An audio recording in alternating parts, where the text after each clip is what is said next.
नमस्कार। ट्रेडिंग की दुनिया में अक्सर ये सवाल मन में आता है कि भाई मार्केट का ट्रेंड आखिर है क्या, ऊपर जाएगा या नीचे।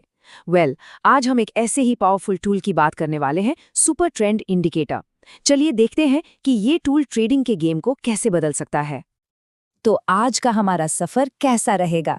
सबसे पहले हम सुपर ट्रेंड की बिल्कुल बेसिक बातें समझेंगे, फिर देखेंगे कि इसके सिग्नल्स को पढ़ते कैसे हैं, असली ट्रेडिंग में इसे कैसे इस्तेमाल करते हैं, और फिर जानेंगे कि इसे दूसरे इंडिकेटर्स के साथ मिलाकर और भी पावरफुल कैसे बनाया जा सकता है। और हाँ, आखिर में इसके फायदे, नुकसान और कुछ एक्सपर्ट टिप्स पर भी बात होगी। तो चलिए शुरू करते हैं पहले सेक्शन के साथ, सुपर ट्रेंड को समझना।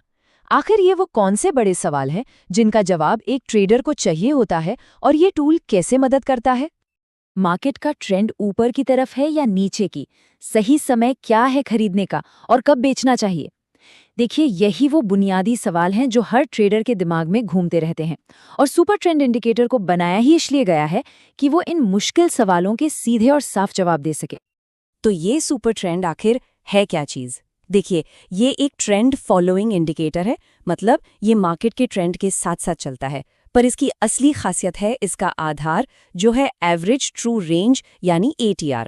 अब आसान भाषा में समझें तो ये सिर्फ ट्रेंड की दिशा ही नहीं बताता, बल्कि मार्केट में कितनी उठापटक, मतलब वॉलेटिलिटी है, उसे भी नापता है। और यही चीज़ इसे और ज्यादा भरोसेमंद बना देती है।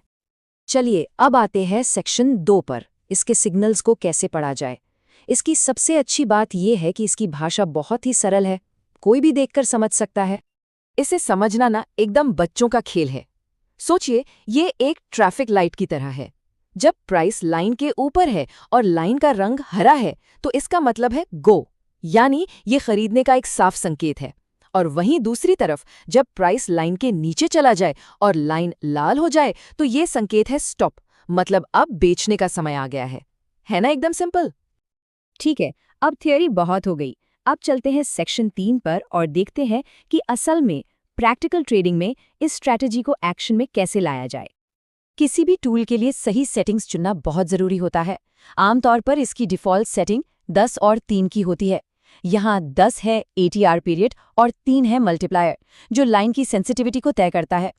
अब जो लोग इंट्राडे ट्रेडिंग करते हैं, उनके लिए थोड़ी छोटी सेटिंग्स जैसे 7 और 2 या 2.5 ज़्यादा बेहतर काम कर सकती हैं, जबकि स्विंग ट्रेडर्स के लिए डिफ़ॉल्ट सेटिंग्स ही अक्सर काफ़ी होती हैं। और हाँ, अपनी ट्रेडिंग स्टाइल के हिसाब से सही टाइम फ्रेम चुनना तो सबसे ज़्यादा ज़रूरी है। अगर दिन के दिन में ही ट्रेड खत्म करना है, तो 5 या 15 मिनट का चार्ट देखिए। अगर कुछ दिनों या हफ्तों के लिए पोजीशन बनानी है, तो फिर 1 घंटे या डेली चार्ट बेहतर नतीजे देगा। तो मान लीजिए एक बाय ट्रेड लेना है, कैसे लेंगे?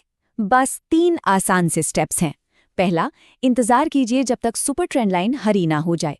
दूसरा, इस बात की पुष्टि करें कि कम से कम एक कैंडल उस हरी लाइन के ऊपर बंद हो।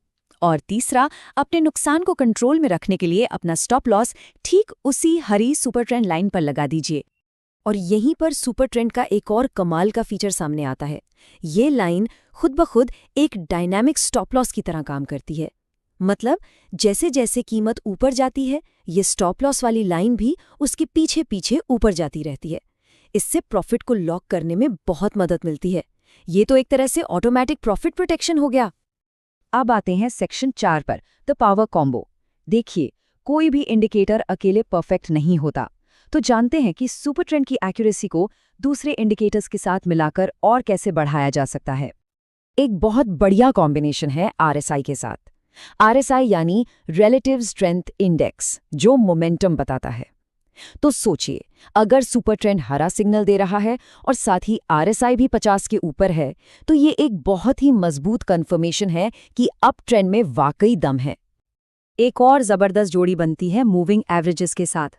अगर प्राइस 20 या 50 पीरियड की EMA यानी एक्सपोनेंशियल मूविंग एवरेज से ऊपर चल रहा है और सुपर ट्रेंड भी हरा है, तो ये एक और पक्का इशारा है कि ट्रेंड हमारे हक में है।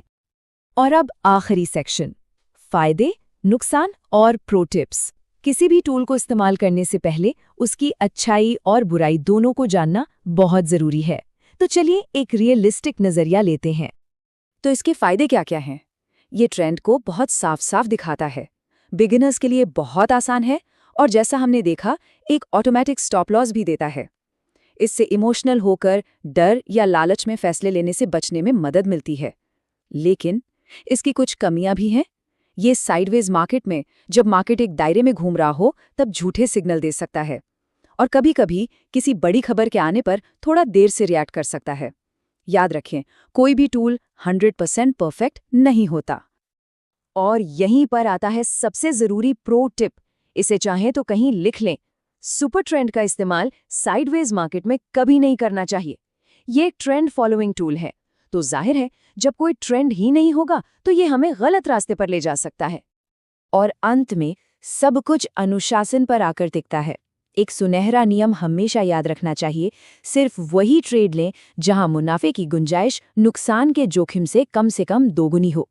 ये 1:2 का रिस्क रिवॉर्ड रेशियो ही लंबे समय तक गेम में बनाए रखता है।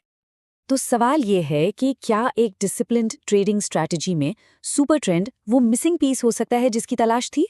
देखिए, सही जानकारी, दूसरे टूल्स के साथ सही कॉम्बिनेशन और कड़े अनुशासन के साथ ये बिल्कुल हो सकता है। पर आखिर में सफलता तो ट्रेडर के अपने हाथ में ही होती है।